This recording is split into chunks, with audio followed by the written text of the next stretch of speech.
The production of this program is made possible thanks to the support of the following and viewers like you. The demand for electricity is rising, and it's rising faster than new supply can be created. In British Columbia, the Site C Dam is about to come online, and when it does, it will boost the available power in the province by 4,600 gigawatts. It's still not enough. In 2023, the North American Electric Reliability Corporation warned that BC will be in for an energy shortfall by as early as 2026. And the province can't afford the price tag nor the timeline required to build new massive hydroelectric projects, so it's seeking proposals for renewable energy. Well, during the provincial election, the topic of nuclear power was proposed, in particular small modular reactors. But they are not on the table. BC's Clean Energy Act bans them. And the question really remains, are SMRs the answer? I invited Allison Macfarlane, professor and director of the School of Public Policy and Global Affairs at UBC, and a recognized expert on SMRs, to join me for a conversation that matters about the reality of small modular reactors. Allison, welcome. Thank you. Glad to be here. We hear SMRs, small modular reactors, and it sounds all so wonderful. But I don't think that people really understand what they are. Well, so let's start with a definition of what is an SMR. So there isn't any official definition. The unofficial definition is a nuclear power reactor that is smaller than 300 megawatts electric. And so most of the nuclear reactors out there in the world, in Canada and in the US and Japan, Europe, are large reactors. They produce between around 600 megawatts to over 1,000 megawatts per reactor. These are massive.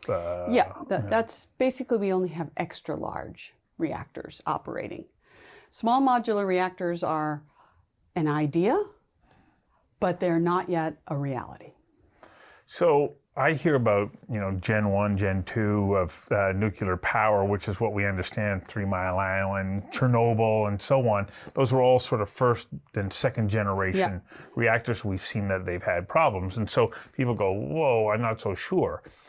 Where are we at with the development of that technology? We're about Gen 3, if you want to use those generation terms, also somewhat arbitrary. So in the past 10 years, there have been more large light water reactors built. The US just turned on a couple this year and last year in the state of Georgia, made by Westinghouse. The Europeans have started one up in Finland. The French started one up in Finland. They're about to start one up in France. And they're building an extremely expensive two in the UK. And so it's that ilk, but we're still building the large reactors. Mm-hmm. Well, I know that California had been moving towards shutting down their reactors. They have. But in recent developments, I believe Governor Newsom has said, well, maybe we won't close the Diablo Canyon facility, and that they're now putting money back into it to bring it back online. Because when we look at it, we go, well, this is a reliable source of clean energy in the sense that it's not producing greenhouse gas emissions. That's correct. It's not producing greenhouse gases, yes. We'll see what happens in California. Bringing the plant back online means that there are going to be certain costs associated with doing that, because they had planned on shutting down, and so they didn't do certain upgrades and certain things that the Nuclear Regulatory Commission, the regulator, was requiring them to do. So they'll have to do that and decide whether they want to do that. So and the that's price the case, tag will go up. Yeah. That's the case with, you've probably been hearing about Microsoft buying the old 3 Mile Island plant in Pennsylvania and getting that started. And that one won't be started until 2029-ish, I think, because there have to be a lot of upgrades that are going to cost upwards of probably $1 billion. So even the old shut down plants, it's going to be quite expensive to bring them back online.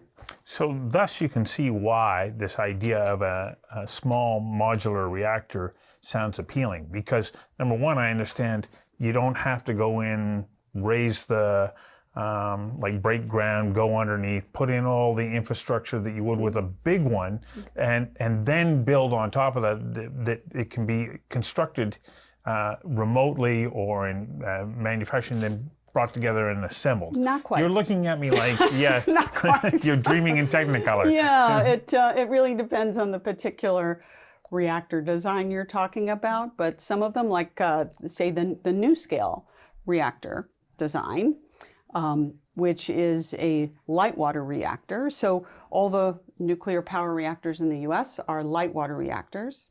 Canada is somewhat unique. It uses a heavy water reactor design, the CANDU design, different from what the US and Japan and Germany and France use. Nonetheless, the NuScale design was sort of a scaled down version of the kind of plants that exist in the US, with the additional innovation of putting all the reactor parts underground. Oh. Yeah. And so again, it's just an idea still. It did receive a license for the design of the 50 megawatt plant, and then the company decided that that probably couldn't be built economically. So they've now submitted a design for a 77 megawatt plant to the Nuclear Regulatory Commission, which is under review. And so the thing about small modular reactors is, yeah, it sounds just on the surface like it might be simpler and more straightforward, but there is a reason why we only have large ones. And that reason is? Economies of scale. And that's held pretty tightly for many decades. So, you know, the hope with small modular reactors is that you can build them efficiently and relatively cheaply. And so the appeal is to build them largely in a factory and ship at least the major components to the site and get it going. But we haven't actually ever done this well yet. We have done it once. Where? Okay. The Georgia plants that I just talked about. Okay. That design, the Westinghouse AP1000 design, the idea with that design is that the parts would be built in a factory and then shipped to the site and plugged into each other like Lego blocks. Right. Right? Except it didn't work that way. It didn't work? Well, it did work eventually, but the factory kept welding the parts incorrectly, and so they'd ship them to the site and they'd have to be rewelded. That led to lots of cost overruns and delays, as you might imagine.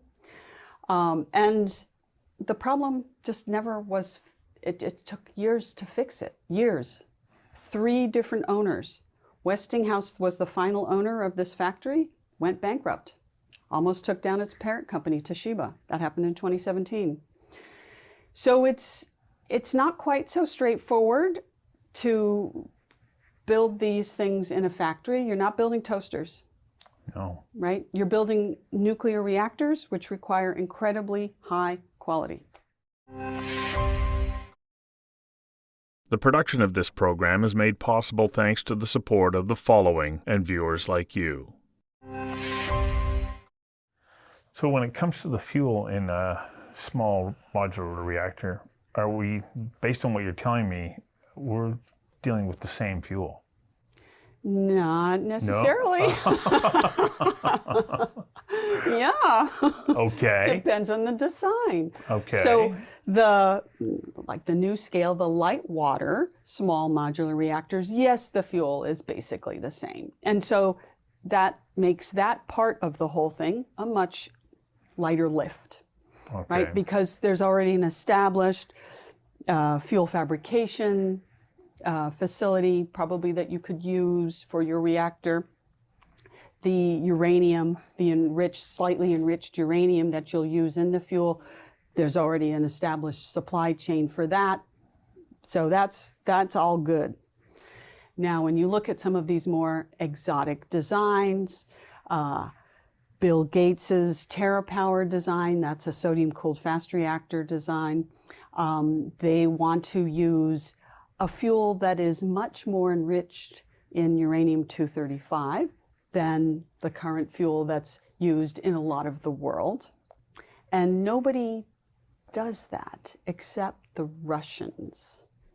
So TerraPower and Oklo and X Energy and all these companies that are designing these different exotic designs were planning on using this more highly enriched fuel, and they were planning on getting it from Russia. And those plans went down the toilet when Russia attacked Ukraine. Wow. And so there isn't any supply of that right now, and and the fuel is very different from the fuel that you use in regular light water reactors. And so you'd need a whole new fuel fabrication supply chain as well. So it's a heavy lift, bottom line. I had been reading about Mr. Gates' foray into this, and it seemed that he had interested potential customers in China, but not in the United States. Are these the reasons why? Maybe in part, yeah. 8 countries have built sodium-cooled fast reactors for over 70 years. Yeah. Over 20 different demonstration plants. None were ever operated in an economically reliable and viable way. Why? When you use sodium as a coolant, it's very corrosive. And when it is in contact with air or water, it will catch fire and explode. And so when you have a corrosive material, you're going to corrode the pipes, it leaks, you have a fire, you shut down the plant, it takes a while to get it going again. That's just a little window into some of the problems with that particular design. But it's a challenge. And countries have spent over $100 billion trying to get it to work. The production of this program is made possible thanks to the support of the following and viewers like you. So when coming back to small modular reactors, as we kind of understand them, there might be a model that could be used. Well, in Ontario, they're building one at the moment. They are talking about it. They still need a license from the regulator to actually go forward. One of the components that I was stunned to read is that they produce more waste than you may think, and it's presenting other problems. What are those problems? So the problem of small modular reactors and waste has to do with physics that you can't really change. Okay? So what makes a nuclear reactor go? It's atoms, uranium-235 atoms, splitting apart, releasing a neutron that hits another uranium-235 atom that makes it split apart, that releases another neutron. It's a chain reaction, right? That produces energy. And yes, and whenever the atom splits, it produces energy. We harness that energy. The neutron that's also released goes on to create another one, more energy, etc. Exactly. And so when you shrink the size of your reactor vessel, you basically lose more neutrons. There's less stuff for the neutrons to run into and be contained. And so if you lose more neutrons, your nuclear reaction's not going to be as efficient. So you have to do things to try to fix it, right? And you can't make it as good necessarily as the big reactor, but you can do things, but you can put materials in there that reflect the neutrons, but then that becomes intermediate level nuclear waste that you're going to have to dispose of.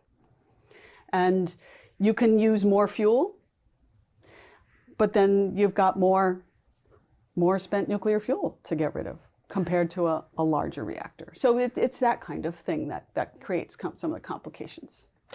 Okay, we've spent a bit of time talking about what the downsides are. What are the upsides of SMRs? Well, they would provide carbon-free electricity, but not for a long time. So at this point, they're ideas. Wow.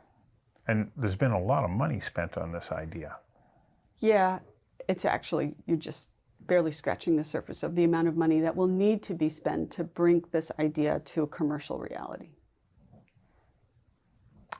Do you then foresee nuclear playing a role in the delivery of carbon-free? It already plays a really important role. Okay. Okay, so I'm not an advocate for shutting down nuclear power plants. They play an essential role in providing carbon-free electricity right now.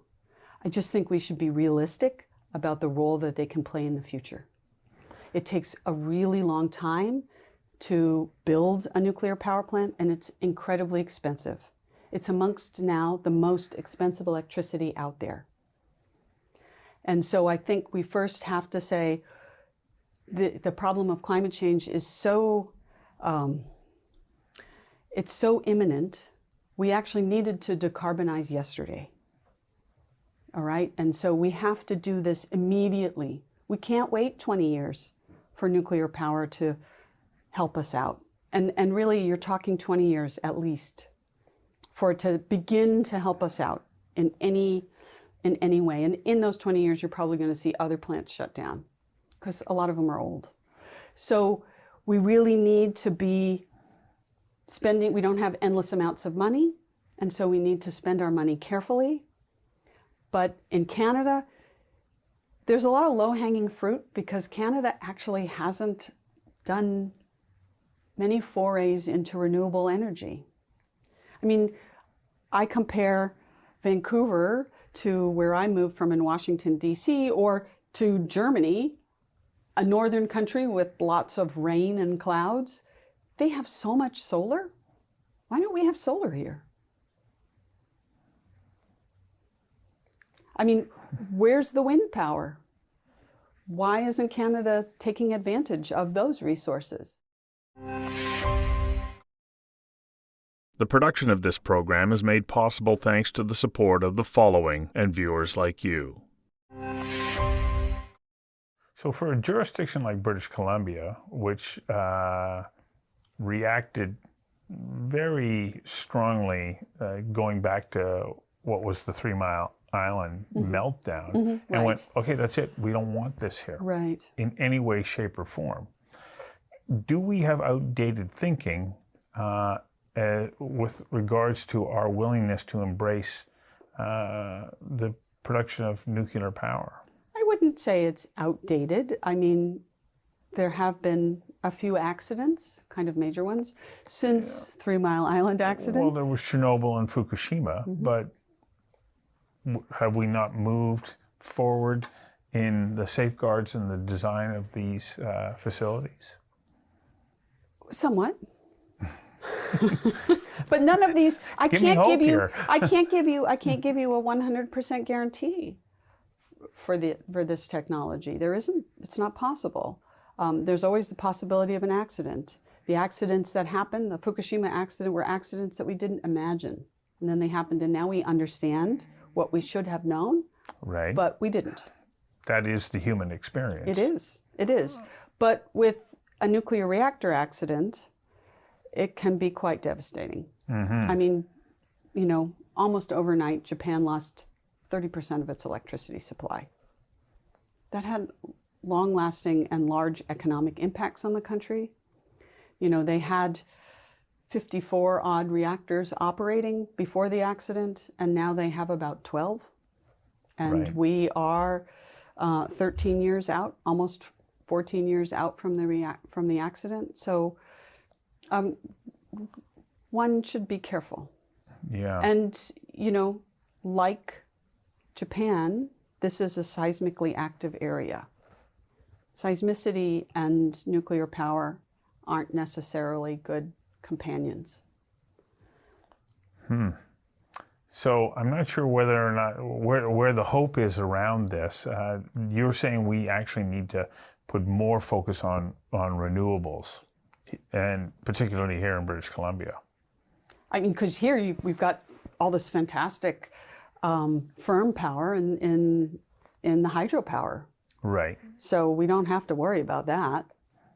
But we're starting to run out of sites to build new hydroelectric. Well, we got lots of sites on people's houses and on top of parking lots and on top of buildings, and you know, we should be taking advantage of it. We should be taking advantage of energy efficiency. It is amazing to me that there aren't better standards here for homes, for insulation. Mm-hmm. That we could do more with what we have. Oh, absolutely. So if you had an opportunity right now to speak to the government in the way you do via this, what would you advise be their strategy? Just completely shelve the idea of nuclear in British Columbia? I would right now, yeah. Yeah? I mean, we need much more immediate solutions. If we need more electricity in 2026, nuclear is not going to provide it. There is absolutely no way. Because we can't get there fast enough. Absolutely not. And it would be extremely expensive when you can go right now and buy solar. Right. Okay, I'm going to ask you to stretch just a little bit outside of probably your area of expertise. But if we take a look at the advances in the development of fusion power, is there any hope there? The joke that I love about fusion is, yes, fusion. The power source of the future. Yeah. Just when that future is, it's always in the future. Constant of physics that it's always 30 years off, and that really hasn't changed. No. No. I mean, there's a lot of innovation going on, but again, it's not something you can bank on any time in the next few decades. Mm-hmm. And remember, once nuclear, if small modular reactors ever actually become a thing, or fusion becomes a thing, it's going to be decades down the road. What is the electricity market going to look like 20 or 30 years from now?